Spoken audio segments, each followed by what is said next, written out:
Awesome. So, yeah, how are you doing today? Doing pretty good. Yourself? I'm doing great. Thank you so much for asking. Back So, in the groove after spring break, right? exactly, just trying to Yeah. get back into the motion of things. But also, if there's some noise in the background, don't mind. It's just that it's quite a busy day here at the Cronkite building. But Same here, so don't worry. We're on the same page. All good. awesome. I know you've had a lot of interviews today, huh? Yeah, but that's all right. It's all good. It's kind of a it's better like it's kind of handy like with students. I don't know. I just like those. It's a little bit better. A Hey, little bit well, easier going, easy flow. So awesome, yeah, it's a awesome. busy Yeah. day, but that's all right. It's all good. There you go. I mean, you do seem like a very busy man, and I did actually go to the Phoenix Film Festival last year, and I covered it, and Oh, cool. it was a blast. I had a lot of fun, and I'm only more excited to see what you guys have cooked up this year. Yeah, that's awesome. That's great to hear. And yeah, we've got a really good, another great lineup and just things kind of, just falling into place. And it's been great along the way. And we got our lineup locked earlier than ever, which is kind of nice. And, we're just fortunate that everything fell in place and we got great films. Awesome. Actually, my first thing was really just gonna ask you, tell me a little bit about the Phoenix Film Festival. Like, say it in a way of like someone who doesn't know anything about the Phoenix Film Festival and just heard about it. It's a great way to see new films, some of them before they're released in theaters, and some of them this might be the only chance you have to see them. Like they may not get released, or it may be a while before they're released on streaming or anything else. And so it's a great way to experience films. I've always thought about that, especially when I went for the first time and I saw four different films that I was able to talk about, and each one of them I was really like, wow, these are impactful in so many different ways. And sometimes you see familiar faces in the films, like Freaky Tales with Pedro Pascal, which that one was a complete packed theater because everyone knows and loves Pedro Pascal. But it's like the fact that even big actors and big producers like that be working on smaller films and get put into especially local film festivals like Phoenix Film Festival, it really shows like a kind of sense of homality and belonging. Yeah, absolutely. And that's what's great, ultimately, with independent films, and films from around the country that are at that independent level is like filmmakers, they're making them because they love them. And they're making them because like with a lot of heart and with passion and they've have to like craft their story, and make it tight and make it work. And you don't have like a bunch of fluff. You know what I mean? Like people are passionate about what they're making, and when you do that, it shows on screen. And even when you get like Pedro Pascal in your movie, like he's in there, he's not making $1 million in this movie, but it was a really cool film, and it just kind of we it was one of our last additions to the festival, and it just took off, and it's great, and it's out there. I saw that it was on like I can't remember like HBO or something recently, and I was like, oh hey, Freaky Tales, which is always fun to see one of our movies when it shows up on the little program guide when you're Yeah. looking for something to watch, or on streaming, when you're looking through and browsing endlessly to figure out what to watch. It's always nice for us when we see the festival movies pop up in those worlds and bring back memories. Yeah, no, I'd had a listen again. It was a lot of fun. I see what you're doing here and all this. It's really impactful for especially being like a journalist and wanting to get into all this different film and media and having something that's so close to home and yet it still feels both worldwide and local at the same time. And that Yeah, kind of and that's just part of yeah. like part of our goal is to make it accessible, make it inclusive. That way, it's an easy event to attend and check it out, and like everybody's, at the same level, in a lot of ways when you come out to the festival. It's just like having an opportunity to embrace the art of film and get to see like I mean I'm sure you saw four movies and those movies were all very different, Oh, but they were all like impactful, and you could feel the heart that went into those movies when you watch them. So. I know. And going that actually leads right into my next question, which is, as the CEO of the Phoenix Film Festival, what do you believe makes the festival unique and successful? And I say this every time because I believe in it so much. It's the fact that it's all in one location, and it's all, it's this massive, conglomeration of films all in one spot. A lot of festivals you go to, like for example, like thinking of like Denver and Cleveland, those are great festivals, but they're like in different theaters. And so you've got to go here for a movie or here for a movie and here for a party, but we do everything on site. And so that means you're going to run into the same people over and over. You're going to be hanging out and talking about films with the same people, the filmmakers. You might like be watching a film, and that filmmaker's there talking about the film, but then you go to a film like the next day and that filmmaker's watching another film and because they want to watch films and they want to be part of the vibe and it's just great because you have that connection between filmmakers and film goers and it's a great connection there, but then you also have like film goers who see each other every year or everybody wants to talk about what they love and what they didn't love and ideally hopefully they loved a lot more than they didn't love. But getting that experience and for filmmakers getting to see each other's work and learn from that and a lot of times collaborate. We have a lot of filmmakers that, work together in the future and, as a result of them meeting at our festival. And we do a lot of things thoughtfully to bring filmmakers together so they're networking and hanging out. And it's like camp in a lot of ways. And so Right. they make these friendships and they work together in the future, which something we're really proud of when we see a film with multiple people that they met at our festival working together. Right, yeah, and like I said, everything I really be hearing about it, it's all so exciting and so like you said, impactful in so many different ways. And that really just I'm honestly so curious to learn, which is how do you plan to continue growing the festival's audience and influence within the industry? I think it's about continually programming new and different films. If you do and different events and different approaches, if you do the same thing over and over, you become stagnant and your audience isn't going to grow and that's great. And it'll make you feel good to have the same people there every year and they'll talk about how much they love your festival. And that's great to an extent, but you also got to bring in fresh new audiences. You have to try new things because it's just like any other thing creatively. You want to do new things, as somebody who's like writing and stuff. You don't want to do the same thing over and over, write about the same thing. It's not about repetition. And that's what the arts are about, or, even being creative, any kind of creative thing. You don't want to do the same thing. You want to stretch and you want to try new things. And that's what we want to do programmatically is try new stuff, stuff that just happens like ridiculous things like Catterday, or we have like four different film programs related to cats. Right. That wasn't something we planned. It's just something that came out. Like we had these films, and then like, okay, let's get a couple more, and then we'll call it Catterday. And it's like ridiculous and nonsense, but people are excited about it. And it's fun, and people love cats, and it's good stuff. It's good film. They're good films. It's not like a joke. We just happen to have like four really good groups of programming about cats and, being able to put them all in a row and everything is really cool. And I ended up doing something like that similar in the second weekend. On the second Saturday, I have like a whole batch, like six films back to back that are like locally centric. Like we Mm, have three different shorts programs from Arizona filmmakers, two Arizona features that are in competition, and then we have another film that's part of our U.S. competition, but it's an Arizona filmmaker who kind of, did so much for done so many things in the community for years, but he shot this film in Colorado.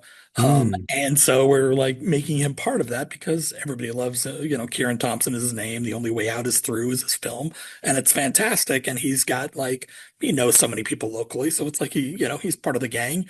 And so to have all those films back to back, it's kind of fun. It's a cool way, if you're a local, if you're a fan of the local film community, it's a great way to just like, boom, I'm going to be here all day and all night.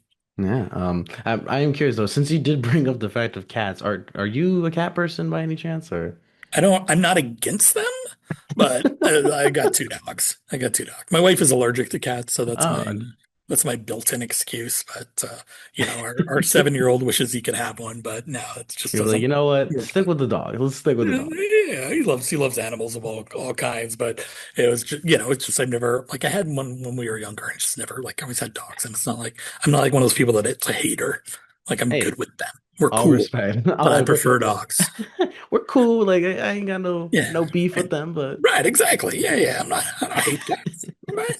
that's awesome, man. That's awesome. Yeah, because when you mentioned the whole and again I'm kind of going back to last year's and again I'm still excited about this year's, but going That's all back right. I to love last it. year's about the whole were you saying that where they were filmed in different locations and yet they're still put here. I do remember that there was a film called Afterlife Crisis that was filmed in New Orleans, but it was showcased at the Phoenix Film Festival, and then later on ended up I can't exactly remember what it won, but it won so far to end up on a streaming service known as Tubi. And I think like things like that, it's kind of just shows that the Phoenix Film Festival like allows them to kind of go from just being like, hey, it's this film that I made at this place and like submitted to now it's streaming and going around kind of thing, going from theaters to even, because streaming is such a big thing nowadays. And Oh it's, yeah, for sure. But we love that. We love that we love to see the films like go on to that next level, whether they're streaming, whether they're, available on demand, or they maybe play a few theaters or could do, play a bunch of other festivals. That's great. They're part of our like family is like kind of a hokey word, but they're like in our club. right. That like once you're in our club, we want to support these films. We want to see these filmmakers do great, and hopefully they'll come back with their next film, and that happens quite a bit. And sometimes, they bring a new film and it's not great, and so we don't select it, but it's got to be good. And we have, I think, two or three different filmmakers who are back for a second time, or third time in one of the cases, and so that's great. They're great filmmakers, and that's what it's all about. And they have new and fresh stories to tell, and just like they want to stretch creatively and do new things, just like we do. Mhm. Right, yeah, and I guess that does lead me into my next question, which is just like, what are some of the biggest challenges you think the Phoenix Film Festival faces, and like, how do you plan to overcome these challenges, especially when you're receiving different films, and I can only imagine how hard it is to say no to some of these films, but like, what are those some of those challenges? It's just like any other nonprofit. It always comes down to funding. Like you always want to do more than you have funding for.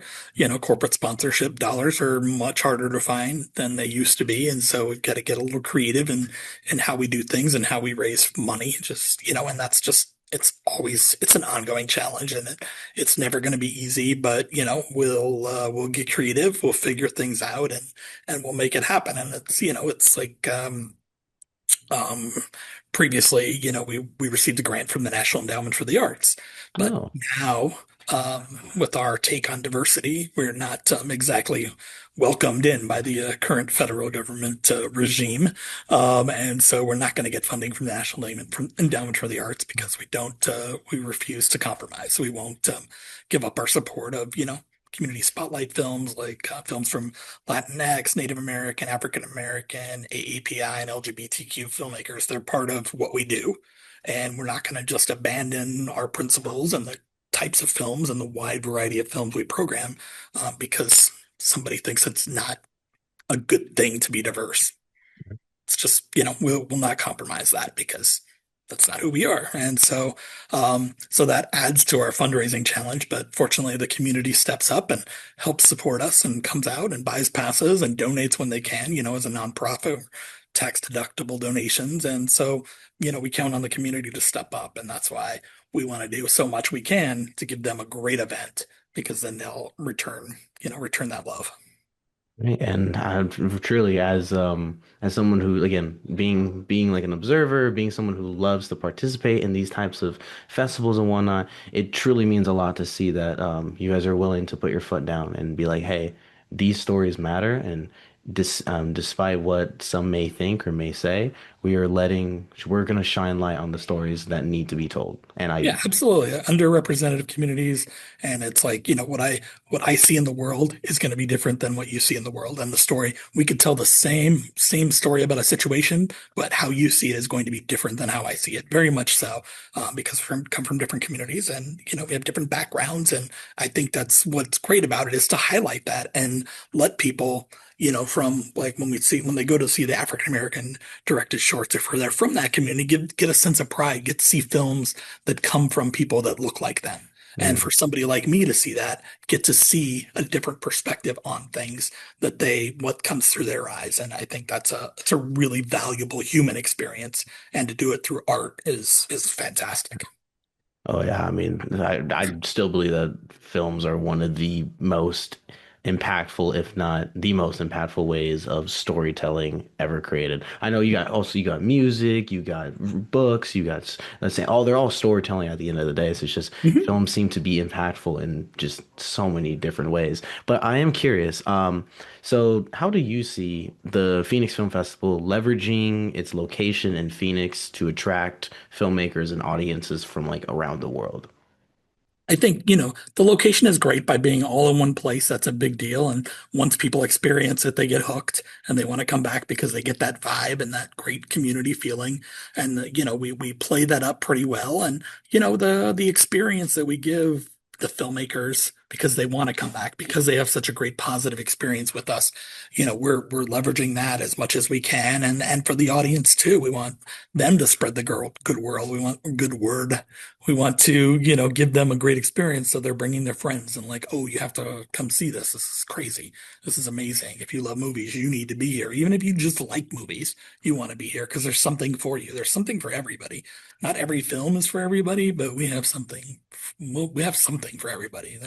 And that's like part of what we do. We want to, like, we have, I think, 18 or so people, different people that program films for the festival and they all operate fairly autonomously. And so you have 18 people, they're going to have different movie tastes. And so you get all these different types of films and movie tastes and, perspectives that you don't get, a lot of times when you're going to a lot of festivals who have like one overriding program director and like, screw that, let's give everybody their say and we're going to have a wide variety because people are different. This isn't the movies that Jason Carney loves film festival. There's going to be movies that are good that are not just for me. Like I can recognize that like this is a good movie. I might not like it, but it's still good and there's going to be an audience for it. So let's go. Let's show it. That's how this needs to work. Yeah, I mean, I know one of your motto is, find your new favorite movie Hmm. and find your new favorite film. And even that, I mean, like, I found films where I generally was like, you know what? I really like this film and I'm gonna keep on and I would keep on coming back or I'm gonna keep watching it over and over, those types of things.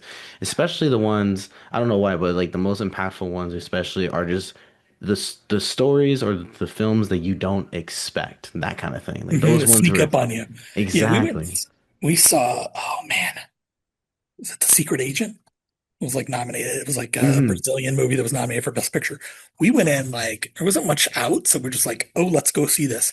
I didn't know anything about this movie, and we're watching it, and nothing's exciting is happening. It's just advancing and moving on, and I'm like, I lean over to my wife, and I'm like, I don't know what's happening, and she's like, me neither, but I love it, and I'm like, yep.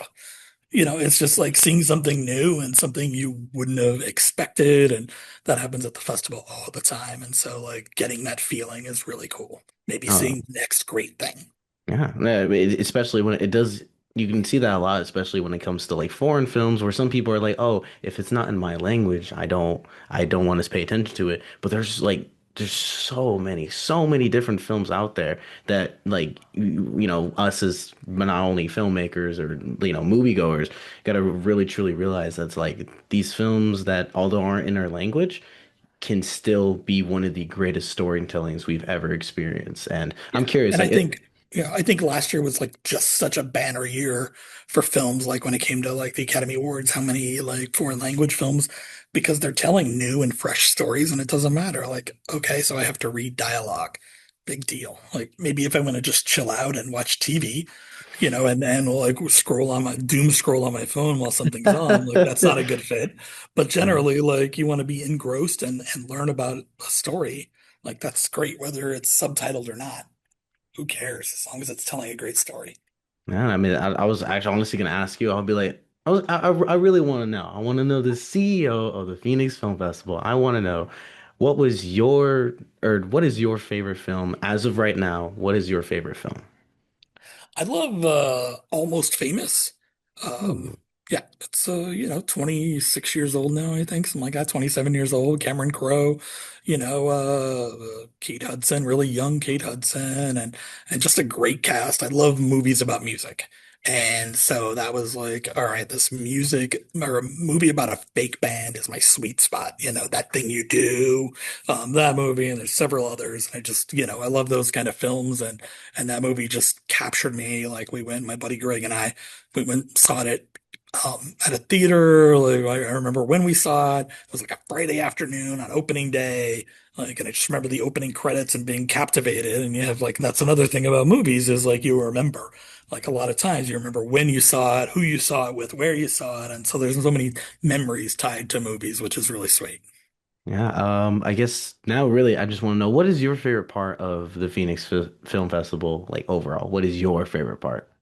It's that energy of filmmakers and getting to meet them and helping to bring audiences to them. Like it's always great to watch, and especially early on when they're early in the festival circuit, when they're like anxious to see how the audience reacts to their film, and they're like in the theater, and you just like I just kind of stand there and just kind of watch them like enjoying or experiencing what's going on. And so that's always a cool experience. And then talking to them afterwards about how it went and not, and just their experience, not necessarily about the film necessarily, but just how they feel about how it went and things like that. And we try to, we bust our butts trying to fill those screenings and give them good audiences as much as we can, even on Sunday at 10 a.m. Trying to get them, some good audiences, as much as we can. And, that's why we give them three screenings. So ideally, they're going to have one great time slot, one mediocre, one medium, not mediocre, medium time slot, and maybe a morning time slot that they may not love. But, we try to take care of them and give them, a wide variety of opportunities because, if you're going to a festival in another city, get three screenings. That's great because now you have a real committed reason to go there. It's three times your movie's showing, not just once on a Hmm. Wednesday afternoon or something. Right, yeah. And I guess really now I don't know we're coming up on short on time and everything. Uh, if there's something you wanted to leave, well, I guess since I'm interviewing you, leave me with, or leave for the article, leave people with, what would you want people to know? I think it's just like all about giving films a chance. It might not be somebody famous in this movie or a film you might have thought you would go see, but give films a chance. Try it. You'll surprise yourself. Just like last year when you came and you maybe saw films you hadn't heard of, and you went in like, okay, maybe this sounds pretty good, and you enjoyed it, and they were like, they were impactful on you, and like that's great. And you have to just trust the art of film to entertain you, and you'll be happy one way or another. It may not be this particular movie may not be your favorite movie, but interesting stuff was happening and good stuff was happening. Maybe it's not your favorite, but you have to admit it was different and and had heart in it. All right, yeah, and again, I don't want to take up too much of your time, of No, course. you're good, man. You're good. But really, thank you so much for coming in and meeting with me to be interviewed. Of course, I will be sending you once, articles finished and published. I'll be sharing with you guys, and especially I cannot wait to once the Phoenix Film Festival comes up. Can't wait to join you guys for the second time. 3 weeks away, man. 3 weeks away. So we're Right. full. Will you also be in present throughout the Phoenix Film Festival? I'm here every day, All bright and right. early till like I'm usually here before like good half hour before the first movie starts, and once the last batch starts, I head out. I don't stay for Yeah. the so, but yeah, I'm here every day. So hopefully, we'll run into each other. Be sure to keep an eye out for me and say hey if you see me. Yeah, of course, no problem. And again, I mean, I know you're a busy man. You probably have a bunch of Okay, other interviews you got to get into, kind of you're good, thing. brother. But yeah, I really appreciate it, and I hope you have a great rest of your day. You too, man. Good luck on this and everything, and hopefully we'll see you in a few weeks. All right, hopefully see you. Thank you so All right, much. Angel. Take care, man. Good luck. You too.